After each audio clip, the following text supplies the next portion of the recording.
चलो, नम्रता तुम्हारी समस्याओं ध्यान में रखते हुए एक महान प्रयास करने की कोशिश की है। कोशिश ये है कि क्लास को लाइव रिकॉर्ड करने का प्रयास कर रहा हूँ।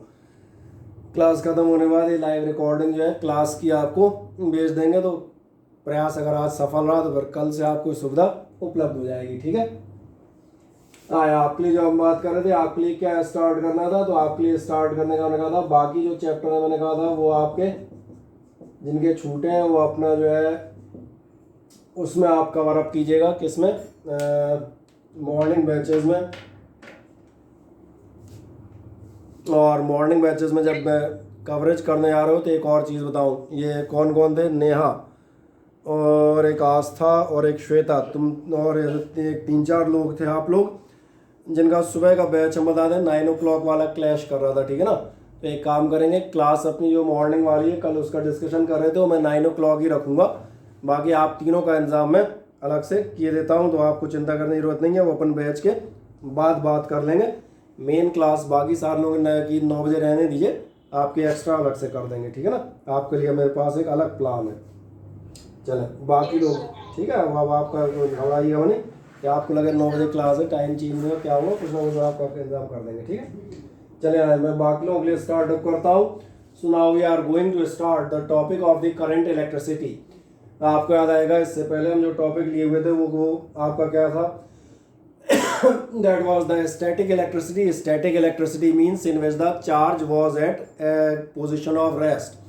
जैसे आपने कैपेसिटर लिए, पोटेंशियल लिए, इलेक्ट्रिक फील्ड लिए, डाइपोल लिया, ये सारी वो कंडीशंस थी जब आप पास चार्ज की कंडीशन कैसी थी? At rest. अब आपके लिए यहाँ से बहुत सिंपल टॉपिक स्टार्ट होता है और वो कौन सा स्टार्ट होगा? Current electricity. एक अच्छी बात यह है कि इसका जनरली पिछले टॉपिक से हम बता दें मुश्किल से 5% का लेना देना है, नहीं तो अपने आप एक फ्रेश चीज आएगी। As the name suggest current electricity which means it is dealing with the moving charge. तो 2-3 डेफिनेशन की बात करता हूं। सबसे पहले बात कर दूंगा आखिरकार आपके लिए इलेक्ट्रिक करंट क्या होती है। तो मेरा मानना है इलेक्ट्रिक करंट, ये डेफिनेशन आपने पढ़ी होती है in the 10th class. Electric current means ही होता है rate of flow of charge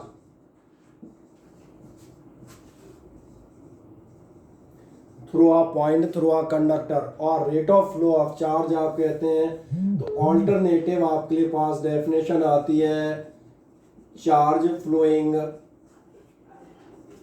through a point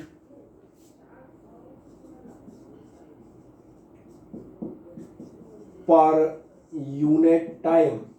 दोनों तरह से डेफिनेशन मैं आपसे डिस्कस करता हुआ चलता हूँ। What is the electric current? Electric current आपसे कहता है rate of flow of charge और the charge flowing through a point और from a point per unit time.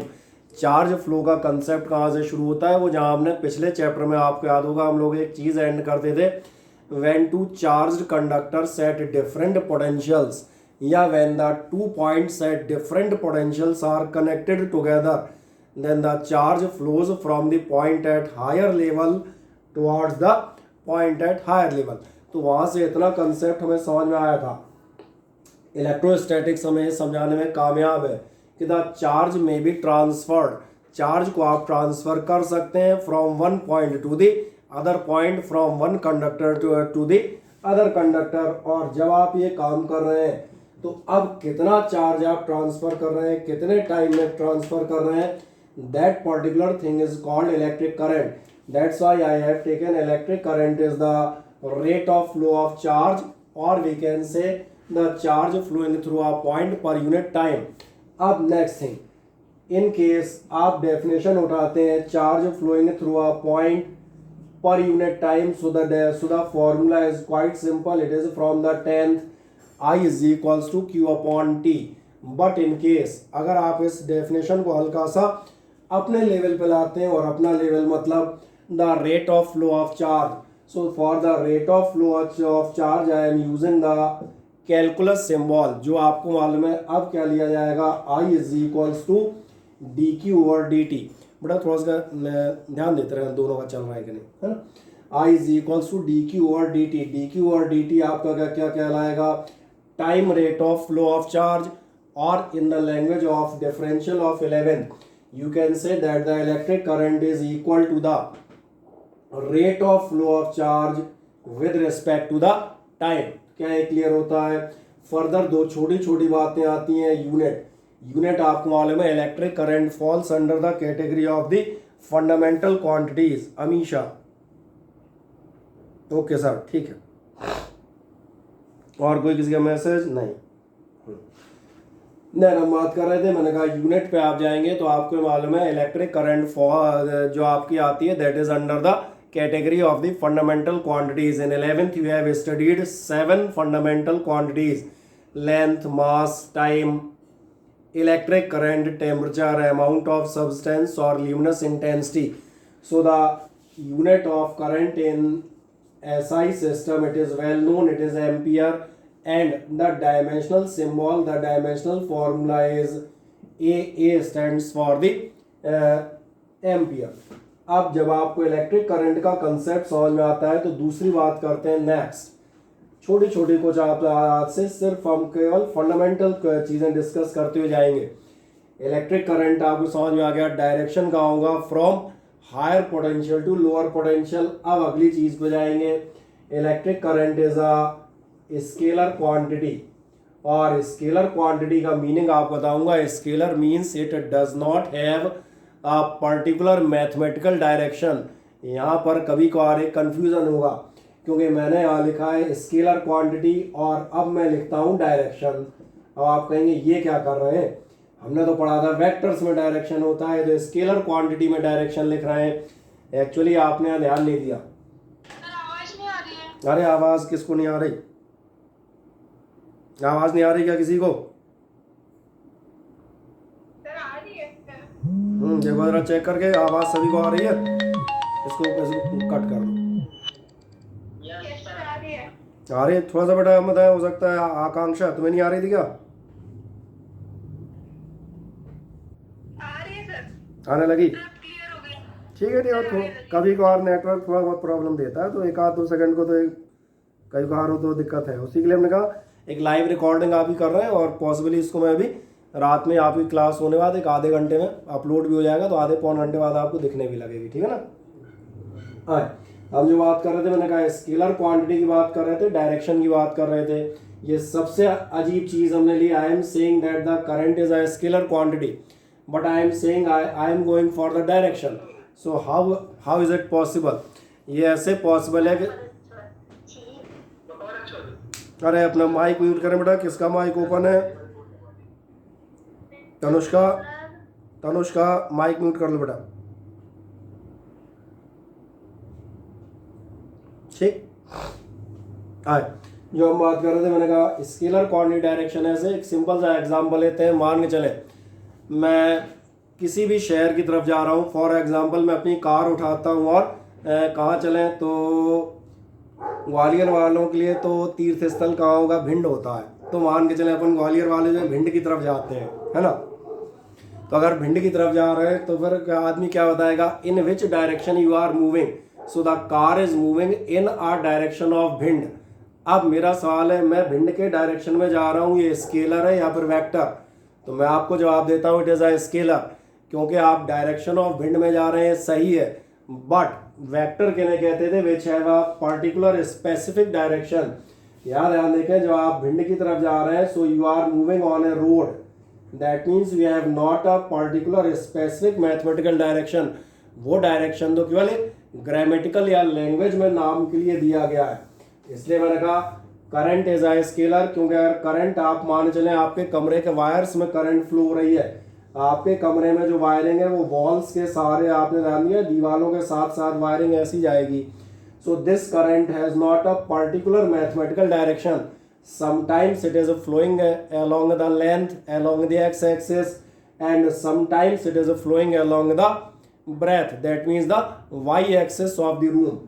इसलिए मैंने कहा ये उस डायरेक्शन की बात नहीं कर रहे जो आप मैथमेटिकल लेते हैं, मैं डायरेक्शन की बात ही कर रहा हूँ। करंट का डायरेक्शन ध्यान देखना कहाँ माना जाता है, तो जो हम डायरेक्शन मानते हैं ये मानते हैं higher potential to lower potential, और स्पेसिफिकली आपसे बात करता हूँ the conventional direction of current, क्योंकि जितने कंफ्यूजन होने होंगे वो इसी में ही होंगे। अभी कन्वेंशनल, कन्वेंशन अपन कहते हैं परंपराएं, ट्रेडिशंस, जो ट्रेडिशनल डायरेक्शन है जो हमेशा से हम मानते आए वो कन्वेंशनल डायरेक्शन में याद दिलाता हूं। जब हमने इलेक्ट्रिसिटी स्टार्ट की थी पहली डेफिनेशन ही हमने इलेक्ट्रिक फील्ड या इलेक्ट्रिक पोटेंशियल सारी की चीज़ों की लेते हैं। क्या आपको ध्यान है इलेक्ट्रिक फील्ड की डेफिनेशन हम क्या लेते हैं? The force experienced by a unit positive charge. आप इलेक्ट्रिक पोटेंशियल की डेफिनेशन क्या देते हैं? The work done in bringing a unit positive charge from infinity to the point. यानी हमारा जो कन्वेंशन है इलेक्ट्रिसिटी में, ट्रेडिशन, ध्यान रखना मैं क्या कर रहा हूं, कन्वेंशन, परंपरा ये है कि हम डेफिनेशंस किसके साथ दे रहे हैं? With the positive charges. तो इसलिए जो कन्वेंशनल डायरेक्शन की बात कर रहा हूं, कन्वेंशनल डायरेक्शन कहां होगा? ध्यान देखना, ये होगा आपका direction of flow of positive charge. अब एक अगला सवाल आएगा, पॉजिटिव चार्ज कहाँ जाएगा? तो सपोज करें अपने पास एक बैटरी है, ये बैटरी का पॉजिटिव टर्मिनल, ये नेगेटिव टर्मिनल, और मैंने इन दोनों को कनेक्ट कर दिया। चलो और थोड़ा साफ फिगर बनाता हूँ, देखिए यहाँ बना देता हूँ, ये पॉजिटिव थोड़ा डार्क कर देता हूँ, ये नेगेटिव,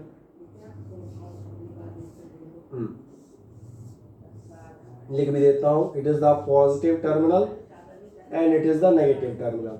और ये आपका पॉजिटिव चार्ज मैं कैसा मान रहा हूं? ये मैंने माना पॉजिटिव चार्ज। अभी ध्यान देखें, what is the conventional direction of current? ये आपसे कहता है conventional direction of current is the direction of flow of positive charge. अभी बेचारा पॉजिटिव चार्ज जाएगा कहाँ? So it is the common sense, it will get repelled from this positive charge and it will be attracted by this negative charge. So the direction of positive charge will be like this. Is this diagram is clear to you? देखें जरा ध्यान से, diagram सभी को board पे देखने आ रहा है? ऐसा तो नहीं किसी को देखने में नहीं आ रहा हो? आ रहा है सभी को? Yes, sir. ठीक है, तो ये दिख रहा होगा, ये जो पॉजिटिव चार्ज है आपका कहाँ जा रहा होगा? और बड़ा एरो कर देता हूँ, कई बार क्या होता है छोटा हो जाता है ना, अपने ध्यान नहीं आता। ये लो, ये पॉजिटिव चार्ज है आपका, it will get repelled from the positive terminal of the battery, so it will move towards the negative terminal. यानी आपके करंट का डायरेक्शन आपको अपने आप समझ में आ गया कहाँ होगा? तो direction of flow of positive charge मतलब from positive terminal to negative terminal. अब एक इंटरेस्टिंग बात बताते हैं, अगर आप मेटेलिक कंडक्टर्स की बात कर रहे हैं, और मेटेलिक कंडक्टर्स की हम बात इसलिए करेंगे क्योंकि हम अपने जीवन में 99% मेटेलिक कंडक्टर्स ही इस्तेमाल करते हैं। The complete wiring system of your house hold, जो भी आपका है, चाहे आपकी इलेक्ट्रिक वायरिंग हो, चाहे आपकी एसी, फ्रिज, और हम कहते हैं और जो भी टीवी, कंप्यूटर एटसेट्रा, जितनी भी वायरिंग्स हैं, all over you are using the metallic conductors और द मेटेलिक वायर्स। तो मैं बात करता हूँ मेटेलिक वायर्स में जो फ्लो ऑफ करंट होता है, ये आपको मालूम है, the current through the metals, क्योंकि मेटल्स के पास होते हैं फ्री इलेक्ट्रॉन्स, ये हमने पहले भी चर्चा की थी।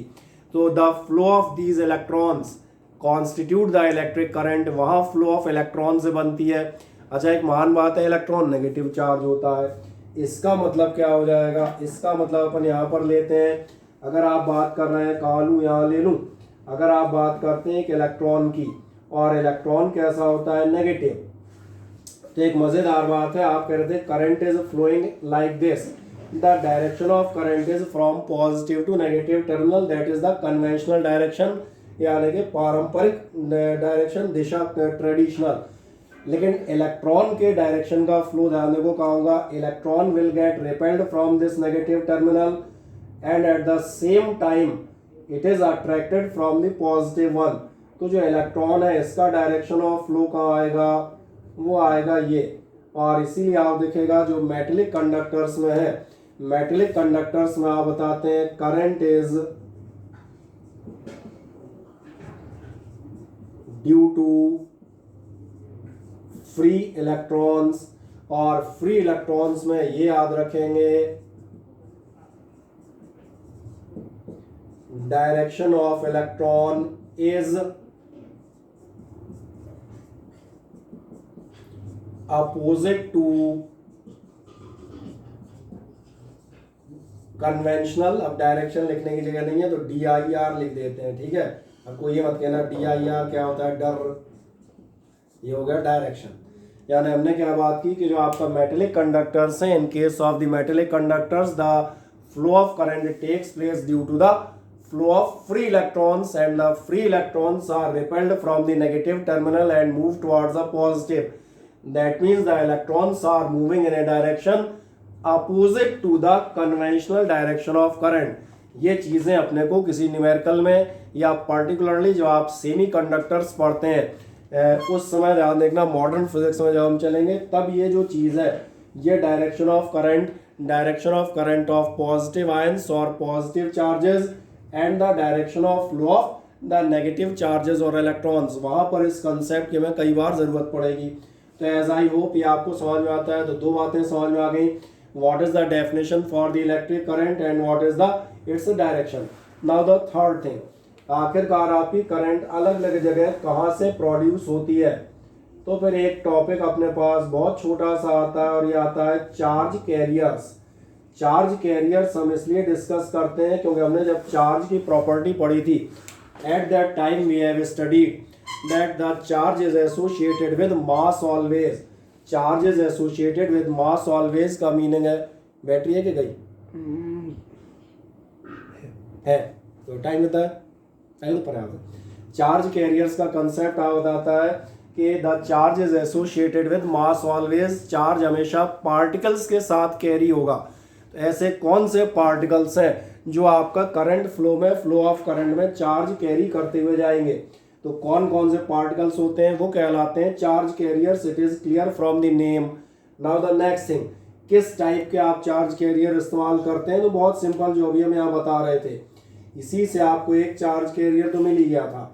अगर आप ध्यान देखना, आप बात कर रहे हैं मेटल्स की। मेटल्स में आपके चार्ज कैरियर होते हैं फ्री इलेक्ट्रॉन्स। अब अगर ध्यान देखना, मेटल्स के अलावा क्या और चीज़ों में भी आप करंट फ्लो कर सकते हैं। बिल्कुल, if you are talking about the gases. अच्छा, गैसेस में से आपकी इलेक्ट्रिसिटी फ्लो हो सकती है या नहीं, तो ध्यान से मुझे सुनना, क्योंकि फिजिक्स की क्लासेस में एक बड़ी मज़ेदार चीज़ होती है, concepts are repeated time to time. अगर आप ध्यान से क्लासेस अटेंड कर रहे हैं, न्यूमेरिकल्स आप करते हुए जा रहे हैं, तो बहुत सारी ऐसी छोटी छोटी चीज़ें होती हैं जो बार बार रिपीट होती हैं और सब आपस में एक दूसरे से लिंक्ड मिलेंगी। मेरा सवाल था, अपन गैसेस से चार्ज फ्लो कर सकते हैं या नहीं। तो कुशाग्र शर्मा, बढ़िया, क्लियर, अच्छा पुराना मैसेज है, ठीक है। गैसेस के ऊपर जब जाते हैं तो मेरा कहना है gases are insulators of electricity in ordinary condition. But क्या आपको याद है, जो हम फिर से याद दिलाते हैं, एक न्यूमेरिकल कर रहे थे पिछले चैप्टर में, उसमें एक वेन डी ग्राफ वाला क्वेश्चन आया था और उस समय एक शब्द आया था डाइलेक्ट्रिक स्ट्रेंथ। और डाइलेक्ट्रिक स्ट्रेंथ के समय भी मैंने आपसे डिस्कस किया था कि gases are insulator of electricity. इसलिए मैंने कहा कई बार आप देखेंगे मैं उन्हीं चीज़ों को बार बार रिपीट करता हूँ। तो so if you are taking the classes carefully, अगर आप कंसंट्रेशन से ले रहे हैं, छोटी छोटी चीज़ें सीख रहे हैं, तो बहुत बार आपको काम में आएंगी आगे भी, क्योंकि फिजिक्स में इंटरलिंकिंग बहुत है। तो वहाँ मैंने आपसे कहा था, वो फिर रिपीट करता हूँ। वह जब हम पढ़ते थे 11th में the discovery of electron etcetera, then we have studied the discharge tube. Discharge tube में क्या होता था, discharge tube is a long hollow tube of Pyrex glass. दो एंड पे आपके एनोड एंड कैथोड रहते हैं, and there you have to apply a very heavy potential difference order of the 10,000 volt. जब आप इतना हैवी वोल्टेज करते हैं तब आप एक शब्द लेते हैं, द गैसेस बिकम आयोनाइज्ड। उससे नीचे पर गैसेस आपकी इंसुलेटर होती हैं, 10,000 वोल्ट से ऊपर जाएंगे तो गैसेस क्या होंगी, आयोनाइज होंगी। इसका मतलब उस समय जो इलेक्ट्रिक डिस्चार्ज आता है वो ये बताता है कि गैसेस के केस में हैवी पोटेंशियल डिफरेंस पे आपके कौन होंगे, एक तो फ्री इलेक्ट्रॉन्स जो ध्यान जा रहे होंगे, which were named as the cathode rays. जो इलेक्ट्रॉन्स के बम्बार्डिंग होती थी वो क्या कहलाते थे, इलेक्ट्रॉन्स कैथोड रेज कहलाती थी।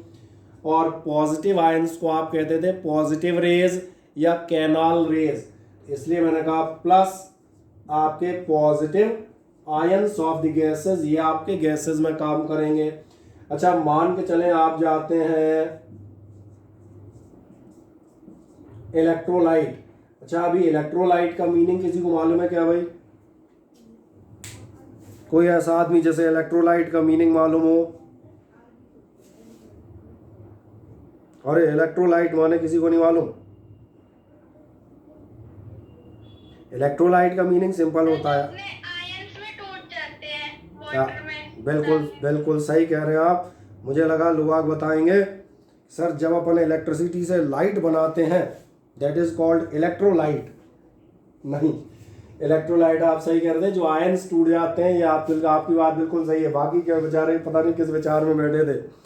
इलेक्ट्रोलाइट होते हैं सोडियम क्लोराइड, मैग्नीशियम, कुछ भी, chloride, fluoride, bromide, nitrate, sulphate, यार जितने भी आयोनिक कंपाउंड्स हैं दीज आर द इलेक्ट्रोलाइट्स। इनका क्या करना होता है, इनको इलेक्ट्रोलाइट्स को आप एक ऐसा भरें एक जार में, बढ़िया इनका एक्वस सॉल्यूशन, उसमें आप 2 इलेक्ट्रोड डालें, एक एनोड और एक कैथोड, इलेक्ट्रिसिटी फ्लो कर सकते हो, ब्रेक हो जाएंगे। आप सही कह रहे हैं आयंस में। इसका मतलब आपको ध्यान आ गया होगा। फॉर एग्जाम्पल आपने ऐसा कोई इलेक्ट्रोलाइट लिया, और इलेक्ट्रोलाइट चलो अपन तो सबसे सस्ता वाला लेंगे, सबसे सस्ता कौन सा होगा? NaCl। इसका मतलब ये अपने 2 फॉर्म में ब्रेक होगा, number 1 Na positive ion and chlorine negative ion. तो इसलिए आपको समझ में आ रहा होगा इलेक्ट्रोलाइट में इलेक्ट्रिसिटी किससे फ्लो होगी? एनायन एंड कैटायन से। और एक लास्ट नाम बताता हूं, अगर आप हैं सेमीकंडक्टर्स, और ये मत पूछिएगा सेमीकंडक्टर क्या होते हैं, इनको हम फुर्सत से डिस्कस करेंगे। इनमें आप केवल याद रख लेंगे, इनमें आपके चार्ज कैरियर होते हैं इलेक्ट्रॉन एंड होल्स। अभी सिर्फ याद रखने के लिए, because this topic semiconductor will be discussed in complete details by me. ठीक है, तो एक काम करें, छोटा सा इसका स्क्रीनशॉट लें, फिर आगे बढ़ते हैं।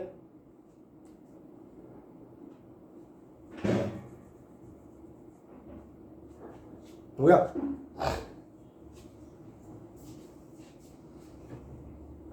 ये लिया होगा। इतने वैसे इतनी छोटी छोटी डेफिनेशन है, इसमें क्या बहुत ज़्यादा स्क्रीनशॉट की जरूरत थी, तो इसलिए रेफरेंस बन जाता है कि आज अपन क्या पढ़ रहे थे, है ना।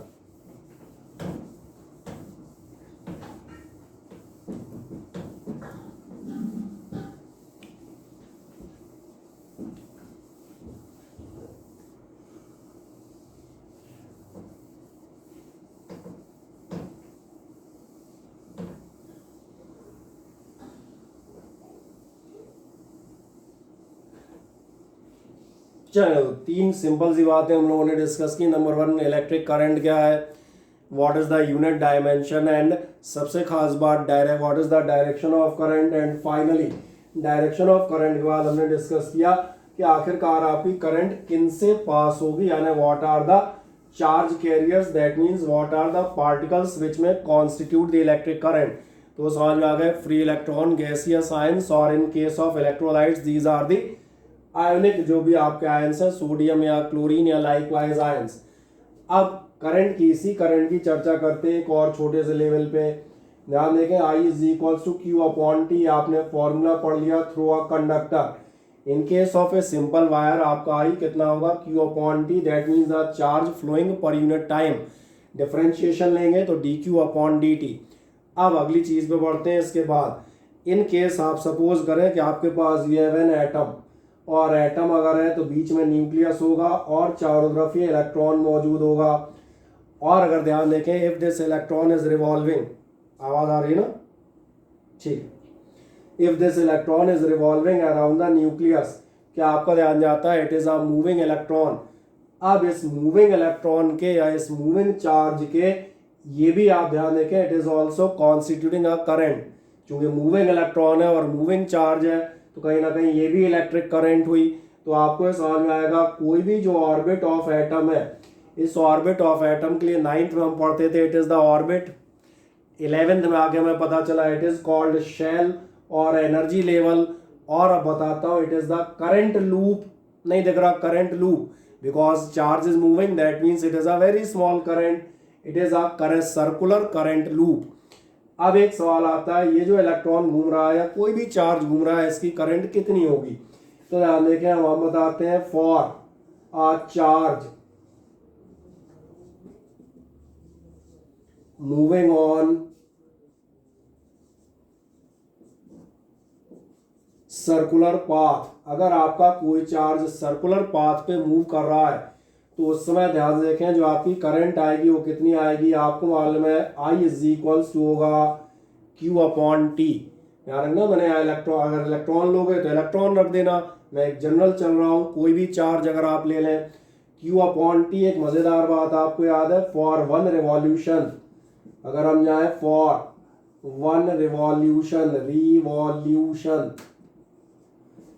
टी आपका कहलाता है टाइम पीरियड। और शायद आप में से कुछ लोगों को याद हो टाइम पीरियड हुआ करता था किसी भी हम कहते हैं उसमें जो है जो आपका एक पर्टिकुलर सर्कुलर रिवॉल्यूशन में जो टाइम लगता था दैट वाज टाइम पीरियड। और टाइम पीरियड हम निकालते थे डिस्टेंस अपॉन अरे वाह बिल्कुल सही आप कह रहे हैं, टी होता है, बिल्कुल सही लिख देता हूँ, बढ़िया। ये होता है, याद देखना, डिस्टेंस अपॉन स्पीड, वही पुराना फॉर्मूला, डिस्टेंस बराबर स्पीड इनटू टाइम। आप जिन्हें नहीं दे तो तुम्हारा समझ में आएगा, मैं दिखाता हूँ। टी बराबर डिस्टेंस अपॉन स्पीड कह रहे हैं। डिस्टेंस, एक कंप्लीट रिवॉल्यूशन में कितना डिस्टेंस ट्रेवल करोगे, तो एक कंप्लीट रिवॉल्यूशन का डिस्टेंस होगा 2 पाई आर, और अपॉन स्पीड, स्पीड बोले तो कितना होगा v। क्या है, मेरी बात समझ में आती है। और अगर ऐसा आपने किया तो ध्यान देखें, इसका मतलब I इज इक्वल्स टू आपको मिलेगा Q upon 2 pi r by v, यानी I इज इक्वल्स टू अपना होगा Q v upon 2 pi r. इसका मतलब ये छोटा सा फॉर्मूला हमारा इस बात के लिए आता है, जो आपसे क्वेश्चन पूछा जाएगा छोटा सा न्यूमेरिकल। आज अपने पास टाइम नहीं है न्यूमेरिकल हम कराएं, कल शीट डालेंगे, या अभी आज क्लास रेगुलर रहेंगी, कुछ दिन हम बता दें 8:15 वाली। और कोई भी आदमी 8 बजे अगर 11th वालों में घुसा तो फिर देखना 8:15 मतलब 8:15, तो I इज इक्वल्स टू जो मैंने कहा q v upon 2 pi r. आप देखेंगे क्वेश्चन में आपको एडवांस बताता हूँ। क्वेश्चन आपसे कहेगा in hydrogen atom the electron is revolving in first orbit where the radius is this much. अगर आपका इलेक्ट्रॉन रिवॉल्व कर रहा है किसी ऑर्बिट में जहाँ रेडियस इतनी है, तो ध्यान देखो तुम्हारा क्वेश्चन हो गया कितनी करंट होगी, इलेक्ट्रॉन का चार्ज रखेंगे, स्पीड बताएगा कितनी स्पीड पर है, और रेडियस बताएगा फॉर एग्जांपल 0.53 एंगस्ट्रॉम। तो 0.53 एंगस्ट्रॉम आप रेडियस रख दें, ध्यान होगा हाइड्रोजन की पहली रेडियस यही होती है। So you can calculate the current, equivalent current for an atom, या एटम के बजाय अगर कोई भी अदर क्वेश्चन देता है सर्कुलर पार्ट का तो ये आपका हो जाएगा। और एक छोटू सा डायरेक्ट फॉर्मूला कभी कभार objective type, competitive type 1 second questions के लिए, वैसे 1 सेकंड में तुमसे कुछ नहीं होगा, 1 सेकंड में तुम क्वेश्चन भी नहीं पढ़ पाओगे, फिर भी 1 सेकंड क्वेश्चन ध्यान देखना, I इज इक्वल्स टू होता है क्यू न्यू। अब तुम कहोगे क्यू न्यू क्या है, तो क्यू न्यू जो है न्यू कहलाती है frequency. Sometimes this question is asked in various examinations. अब जो आपको ऑब्जेक्टिव्स देंगे उनमें आपको दिखाएंगे, देखो ये फॉर्मूला, पिद्दी सा फॉर्मूला, क्या क्वेश्चन पूछा है, the frequency of electron in hydrogen atom is this into 10 raise to power this hertz, find the equivalent current. और कुछ नहीं करना, इलेक्ट्रॉन का चार्ज 1.6 10 - 19 और फ्रीक्वेंसी जो भी दे रहा होगा 10 raise to power 5 6 7 8 within 1 second, जो कि संभव नहीं है, अपन इस क्वेश्चन को निकाल सकते हैं, ठीक है ना। तो मैंने कहा इस ढंग से आप इस क्वेश्चन को कर सकते हैं। क्या क्लियर हो जाता है। तो करंट बता दी कितनी होगी, ये आपको बता दिया। करंट अगर आपकी सर्कुलर पाथ में है तो आप क्या करेंगे, ये दोनों केसेस समझ में आते हैं। अब टाइम देखो कितना बचा है, 5 मिनट है अपने पास, अरे 7 मिनट रहते हैं तो बहुत कुछ कर देंगे। अब अगली चीज पे आते हैं, बहुत छोटी सी चीज जो आपको पहले से मालूम है। अभी तो हम 10th लेवल पे चल रहे हैं, 10th का जैसे ही यहाँ खत्म होगा फिर हम जंप करेंगे आपके अपने सिलेबस पे। इसके बाद ध्यान देखना, जो मैं डायरेक्शन ऑफ करंट की बात कर रहा था, क्या आपको ऐसा ध्यान है, I have said that the direction of current is from higher potential to lower potential. Current हमेशा हायर पोटेंशियल से लोअर पोटेंशियल पे आएगी। इसका मतलब करंट काय की वजह से डेवलप होती है, due to the difference in potentials. अब एक सिंपल ही चीज सोचें, आपके घर की टंकी से जो पानी नीचे आता है वो भी ध्यान देखना क्यों आता है, due to the potential difference, due to the difference of level. अब एक सामान्य सवाल मन में सोचें, घर के अपने मान चलें सबसे ऊपर वाली छत पे पानी की टंकी रखी है, मेरा मानना है 3rd फ्लोर।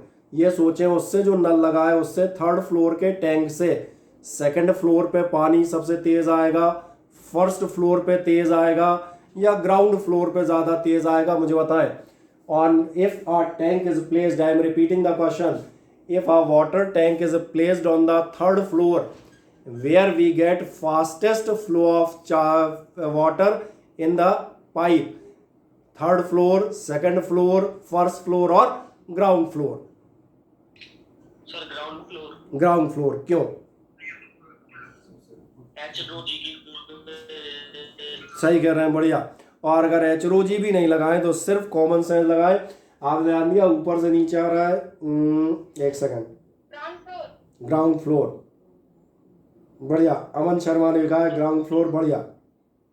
और क्यों, ये भी समझ में आ जाता है। पोटेंशियल डिफरेंस ज़्यादा है, बिल्कुल सही। दिव्या का आंसर बिल्कुल सही है। इस समय आप सही कह रहे हैं, डिफरेंस ज़्यादा है जितना नीचे आओगे। और इसीलिए दिखाता हूँ, ध्यान देखना। आपको मालूम है जैसे को मैं करंट में कन्वर्ट करता हूँ, ज़्यादा पोटेंशियल डिफरेंस, ज़्यादा करंट ऑफ वाटर। तो ध्यान देखें, मैं यहाँ कहता हूँ पोटेंशियल डिफरेंस और करंट होते हैं प्रोपोर्शनेट। अच्छा, अब मुझे लगता है कईयों को याद आ गया होगा, मैं एक्चुअली बताने क्या जा रहा था। मैं पानी की बात नहीं कर रहा था, मैं एक महान लॉ की बात कर रहा था, ओम्स लॉ इन 10th, जो आपसे बताता है, मैं पढ़ देता हूँ। If the physical conditions are unchanged, ठीक है, मीटिंग अब यहाँ खत्म हो जाएगी तो अपन इसको यहीं खत्म करेंगे, कंटिन्यू नहीं करेंगे। नेक्स्ट टर्न पे कल कंटिन्यू करेंगे, रेगुलर रहेगी। ये आपसे बताता है if the physical conditions remain unchange then, पूरी language, current flowing through a conductor is directly proportional to the potential difference applied across it। जितना ज़्यादा पोटेंशियल डिफरेंस रखेंगे उतनी ही ज़्यादा करंट फ्लो होगी। कंडीशन इसमें शर्त क्या है, if physical state is unchanged, इसकी बात करेंगे एक मिनट बाद। भी प्रोपोर्शनेट आई में इसके बाद याद होगा, अगर इक्वेट कर दोगे तो एक कांस्टेंट आ जाता था। और यार ये तो सबको याद आ गया होगा, this constant R was known as the resistance of the conductor. इसलिए मैंने कहा था कल का हमारा पूरा जो टाइम होगा वो इस रेजिस्टेंस के चीर फाड़ में निकलेगा। रेजिस्टेंस पे अपने को बहुत सारी चीज़ें पढ़नी है, 2 से 3 टर्न 4 टर्न तक। तो मैंने कहा रेजिस्टेंस मिल गया होगा। रेजिस्टेंस क्या है, ऑब्स्ट्रक्शन कांस्टेंट। और जो मैं कहता फिजिकल स्टेट अनचेंज्ड का मीनिंग क्या होगा, फिजिकल स्टेट का मतलब होता है लेंथ, एरिया और टेम्परेचर। लेंथ, एरिया और टेम्परेचर कैसे होने चाहिए, कांस्टेंट या अनचेंज। यानी अब जो आपका 10th का लॉ था, ओम्स लॉ, मैं पूरा एक बार सुना देता हूं तो ध्यान से सुन लें। ये आपसे कहता है if the physical state of a conductor remains unchanged then the current flowing through it, जो इससे करंट फ्लो हो रही है, that will be directly proportional to the potential difference applied across it. Potential difference जितना ज़्यादा होगा उतनी heavy current आएगी। यानी कि V is equals to Ri, where R is a constant called resistance of that conductor. Now the what is meant by conditions are unchanged, तो पहला बताएगा लेंथ, एरिया और टेम्परेचर कैसे हो कांस्टेंट। और सबसे खास बात, इस पे हम चर्चा करेंगे कल, valid for metallic conductors only. और इसलिए कल हमारी चर्चा यहीं से स्टार्ट होगी कि there are 2 types of conductors, one are called ohmic conductors and other are called non ohmic conductors. और अगर आपकी सामान्य बुद्धि ठीक है तो समझ में आ रहा होगा ओमिक एंड नॉन ओमिक मतलब, ओमिक मीन्स जिनके लिए आपका ओम्स लॉ वैलिड है और नॉन ओमिक मीन्स जिनके लिए ओम्स लॉ वैलिड नहीं है। क्या एक कहानी समझ में आती है? यहाँ से अब हम इस पूछ से ये इंट्रोडक्टरी पार्ट आपका एंड होता है। अब कल से हम इस पर प्रॉपरली जंप करेंगे। ठीक, आज इसका एक वीडियो डाल दूंगा और प्रोबेबली कल आपको इसकी शीट मिल जाएगी। ठीक है, तब तक के लिए गुड नाइट।